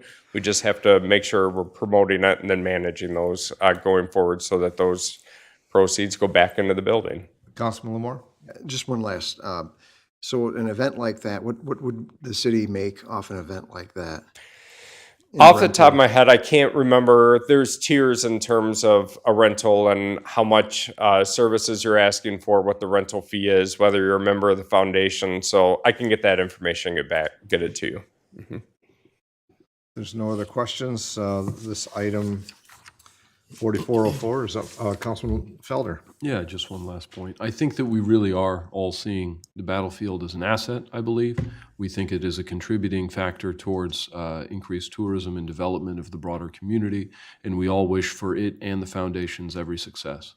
It would be my preference, and I think that this might be something that Councilman Lamore was getting to, that in the future, we support the foundation to the point where it can stand on its own 2 feet and are in a position to then sell them the building and have them take responsibility for the upkeep and maintenance going forward. But we would all like them to get to that successful point where they can be able to maintain that large expenditure. Yeah, and so, Mayor, if I may, certainly I think by shifting the focus for them from maintaining the building and having to put all of the funds that they get into the building right now, they can focus on doing more fundraising for capacity building so that they can do more fundraising to stand on its own 2 feet, whether that's supporting other development in the Heritage Corridor or long-term maintenance of the Education Center. Okay. Councilman Lamore. Follow up on that. Yeah, you're absolutely correct. It is sustainability without burden to the taxpayers, I think is what we're looking at there. And that's the main concern. Yes, thank you. Certainly. So consideration of the lease agreement. Looking for a motion. Councilman Viney. I move to approve the lease agreement with the National Park Service for the River Raisin National Battlefield Park Visitor and Education Center at 333 North Dixie Highway, and authorize the mayor and clerk treasurer to sign the agreement on behalf of the city. Motion by Councilwoman Viney, supported by Councilwoman Germaine on 4404, the consideration of the lease agreement with the National Park Service. Clerk, please call the roll. Councilperson Felder? Yes. Steelgrave? Yes. Vining? Yes. Germaine? Yes. Lamore? Yes. Mayor Clark? Yes. Next item, I have no further items this evening, Your Honor. it's council comments. This is December, Precinct 6, Councilman Felder. Thank you, Your Honor. I'd like to start off by congratulating all the awardees here this evening, or not here this evening, but thank you for coming. Thank you for the work that you did that got you to this point. Joe Liebeck indeed did serve with my grandfather on the LET board when that all got kicked off, and it was an LET bus that took me to high school when Jefferson lost its busing. So I'm certainly personally familiar with the program, and I'm grateful to all the work that he has done. Speaking of people coming to the end of a long career of public service, Councilwoman Whitman, this is going to be her last meeting before the swearing-in ceremony, but as she is not here tonight, I will save my comments, Councilwoman, for you on January 2nd, so I hope to see you then. And then just Merry Christmas, Happy New Year, Happy Holidays to everyone. Have a good rest of the year. Thank you. Councilwoman Stelgrave. Thank you, Your Honor. This past week, I had the privilege of doing the Shop with a Cop. And if you've never done it, let me tell you, that is pretty cool. And the kids, they loved every minute of it. They got to pick what they wanted. They had a budget, but the officers that were there, they were absolutely amazing. And I'd say it's a pretty cool event that we do. Also, if you haven't had an opportunity to get downtown and see the decorations and take your pictures and everything else, it really is pretty cool. So check that out. And the 4th e-newsletter went out, and I hope everybody is signing up to get that. That's a pretty amazing thing. And Merry Christmas and Happy New Year to everyone. Thank you. That's it. I'm sorry. Councilwoman Viney. Yes, thank you, Your Honor. I just had a question for Mark, our Community and Economic Development Director. Are there any updates on the Navarre Library / Opportunity Center / Learning Bank project? City Manager. I'll let Mr. Cochran Thank answer you. the question. Yes, this was actually, Councilwoman, a conversation I had. Keith Kohler stopped by City Hall on Friday, and I asked him for an update. We had the schematic design completed based on the information and the feedback we received from all the users, from the library system to the ALCC and the Learning Bank. A schematic design was forwarded to AUK, our construction manager in charge, to begin pricing and developing a cost estimate. And so they've been working on that. Matt Vanasacker emailed AUK, I believe it was either today or Friday, asking them to have those estimates to us so we can have a meeting with the task force the second week of January. But that project is still on schedule according to the proposal that we received from Kohler Architecture originally. Thank you. I don't have anything else. Happy holidays, everyone. Thank you. Thanks, Councilwoman. Councilwoman Germaine. Thank you, Your Honor. Congratulations once again on an impeccable audit, Ed, Zell, and the administration. Good job as always. I want to personally thank Joe Liebig for all of his 40 years of service on the Lake Erie Transit Board. We're going to miss him at Lake Erie Transit. Also, Paul and Mary, we're going to miss seeing them on that little hill, in that little hat.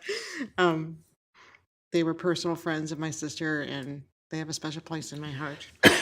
Also, Lake Erie Transit did 3 Shop with the Cops. So to echo Deb's, I got to ride the bus as Mrs. Claus, and we always have a great time. We do 3 events a year, and we bring all kinds of characters and fun and love to the bus. We have the Grinch and lots of elves, and even Rudolph was there at all events. So it is a fun time. We have a blast.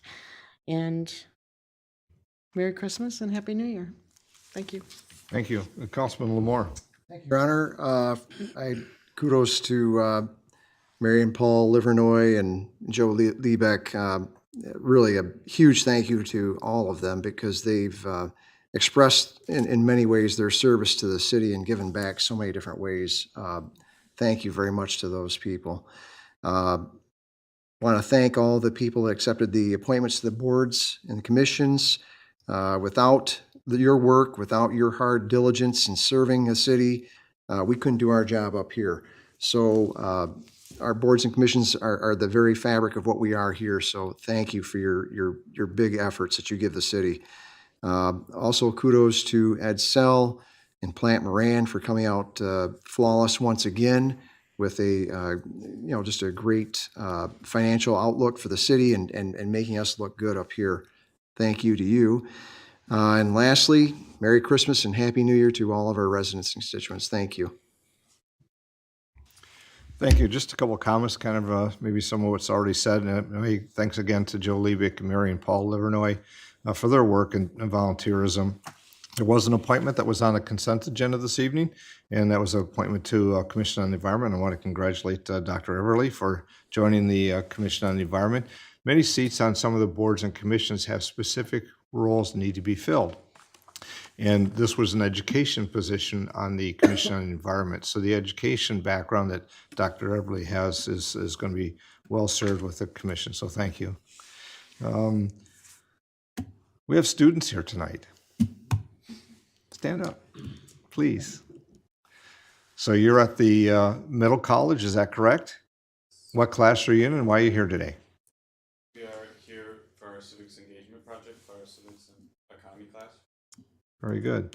So the reason I do this, not to embarrass them, make them stand up, that's not the point, is I really want to showcase and show the great youth that we have. We had 4 that were here at the last council meeting. And the middle colleges, those are in high school, but they decide to go into the community college, to the middle college, and they're actually getting credits not only toward their high school diploma, but also credits toward achievements and degree out of the community college. In fact, I think it was a couple years ago, they got their certificate and their recognitions from the community college. The next day, they got their high school diploma. So it was really kind of interesting. So they've started on their career and their life, and yet have been able to receive education without the necessarily the cost associated. And so they'll be there with their diploma moving forward in a rapid pace. So my congratulations to both of you. Thanks for being here. I just think it's wonderful that students select to come here to our meeting, because not only you get to see us and those that are here, but you'll be on impact, and everybody and all your friends will see you as well. So thanks for being here. Thank you and congratulations. And hopefully see you toward the end of the year. Come back anytime. I hope it works well for you. The audit was mentioned again. Mr. Sell in the finance department, just a great job. They received the recognition as year after year continues for decades about the service being done out of our finance. And while it was a clean and very good audit, it speaks well not only to the finance department, but also the processes behind that and how we get there. We've talked for a while about the capital improvements that came up in a conversation this evening. I just want everybody to know that those are following those items. The Citizens Planning Commission received at their last meeting, council was there as well, a review of the capital improvement projects. And there's many millions worth of projects that will come back after that review, will come back to City Council after the year. So the new City Council will have the opportunity to receive back those recommendations from the Planning Commission, make final approvals for those that some which are maybe in the works, but we're trying to get ahead of and seeing the need of some of the projects that are on the list. But they're available. You could get them here through the clerk's office, or also the Planning Commission minutes will have those as well if you have an interest, or come back when we have a discussion as a council after the first of the year to hear some of the projects, but also the approval for the capital improvement projects that we have planned. Lastly, this is the last meeting for our year. When we come back on January 2nd, our meeting is on a Tuesday because Monday is a holiday. So we always meet first and third Monday of the month unless there's a holiday. So we'll be here on Tuesday, January 2nd, and I want to recognize and welcome Councilman-elect Mike Hader, who's here this evening. He'll be representing First Precinct come January, and which brings me then to Councilwoman Whitman, who's not here this evening and excused because of personal reasons. And we hope that Councilwoman will be able to join us here on January 2nd. But if not, if you know her and see her or have her message, send her a thank you for her service for 8 years of serving on City Council. And I think about all that's been achieved in the last 8 years, that she should be very proud of those accomplishments. So our best, Councilwoman Paula Whitman. That's my comments for this evening. Clerk Treasurer Lavoie. I just have a couple of comments where we're right in the thick of planning for the early voting, and I know I keep repeating myself, but it's all important as this is a new process for those of us in the state of Michigan. You'll be receiving at your homes a postcard explaining when and where the early voting will be taking place in the city of Monroe. And then if you signed up to be a permanent ballot voter, you're going to be receiving, and they're due out around the end of December, a mailing to your home asking you to select which ballot you want, because the presidential primary is a closed primary, and you'll need to suggest to pick the party for the ballot that you wish to receive. And then if you are an absentee application voter, you will be receiving a regular absentee application that will also ask you to make a selection, and that'll be coming out in January. And the reason I mention that about making the selection for the parties is that sometimes that surprises voters when they receive that, because the presidential primary is the only time we ask for that information.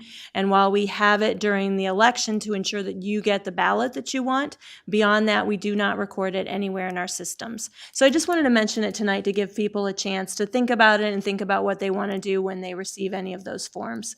And there'll be plenty of information after the first of the year on early voting, and I'm hoping to have some opportunities for voters and residents to ask some questions in a different setting, so to get more information out there. So we'll be getting that information out. In the meantime, I hope everyone has a very Merry Christmas and a Happy New Year. And if you want to pay your property taxes before the end of the year, we are here the rest of the week through Thursday, 8 to 4 every day. We do not close for lunch, so we're available to you. And then, of course, Friday, City Hall is closed, so we will be as well, but the drop box is available, and we'll be checking that over the weekend, so. Well, actually, New Year's. You have until New Year's. Sorry, I got ahead of myself. I'm really excited about vacation. So you have this week and then next week. So. Thank you. City Manager Robinson, comments this evening? Well, first, I'd like to congratulate the two awardees tonight, both very deserving. A little biased towards Joe Liebig, as he 5 years ago became my next door neighbor. And I was there about 4 hours moving stuff in when I figured out he was kind of a fixture in Monroe. He was, and we've had a lot of wonderful conversations across the fence, and sitting on my porch and sitting on his porch. And I'll just tell you, he's one of those individuals that you would want as your next door neighbor. Cares about this city. Never is he said, not one time has he said anything disparaging about this city or the people in it or anybody running it. Everything is positive that came out of his mouth. And I think that, when I actually put in for this job, I didn't tell him right away because I didn't want him to know right away, because I didn't want to say, yeah, I didn't get it. But then when I let him know, it's every time I see him, I can't even get in my back door. He's like, hey, come here, I got to tell you something. And it's been great. And so I appreciate him as a neighbor, and it's a good example. I also want to thank the finance director, Ed Sells, for absolutely making Plant Moran have to work really hard to try to find anything wrong with anything we do financially. And it's glad that, as usual, it comes out that he runs a great ship. And not only does he do that, he's very, very good with all of our directors, because we all have the dreams and projects and the things that we want and the toys. And he's really good about making sure that somehow, some way, the majority of all of our wants and needs are taken care of. So I appreciate that. And of course, thank you to my directors who I'm learning every single day. They've been wonderful to me, and I thank goodness that I have them. And I think as time goes on, I might do them proud at some point. But and thank you for the council members for having patience and having the confidence that a lot of you feel that you can call me. We talk. We were able to discuss items, and I just really appreciate that. And it gives me a good feeling as we all go into the holidays. And I wish everybody a Merry Christmas and Happy Holiday season. And please be safe. And we'll see most of you next year. Thank you. So next is citizens' comments, and we take comments at this time. I always say be mindful of the rules of the chamber. Please come to the podium, state your name, jurisdiction of residency, please, but also mindful that it's 3 minutes, and that's it. So is there at this time, any comments from those present here this evening? Yes, ma'am. Please come forward. Good evening. My name is Dee Pearl, and I am the founder of Pearl Smart Schools. Pearl Smart Schools is the first science, technology, engineering, mathematics preschool located here in Michigan. And I'm proud to say that we opened our first of 3 locations here in Monroe County. We are located inside of Second Missionary Baptist Church, and we officially open with our state license November the 6th. So I wanted to just take some time to introduce myself to the community, to the city council, and also to you, Mayor Clark. And that's it. Well, welcome. Thank you for being here. I know it's an interesting meeting tonight because there was many people here, and some, as they get the recognition, we always say they're welcome to depart, of course, but some good discussion items as well. So, well, congratulations on your the Science and Tech School. That's wonderful to hear having in our community. Thank you so much. Right. Other comments from those present here this evening? Other comments? Seeing none? Motion to adjourn. Motion by Councilman Lamore, supported by Councilwoman Germaine to adjourn. Clerk, please call the roll. Councilperson Felder? Yes. Steelgrave? Yes. Vining? Yes. Germaine? Yes. Lamore? Yes. Mayor Clark?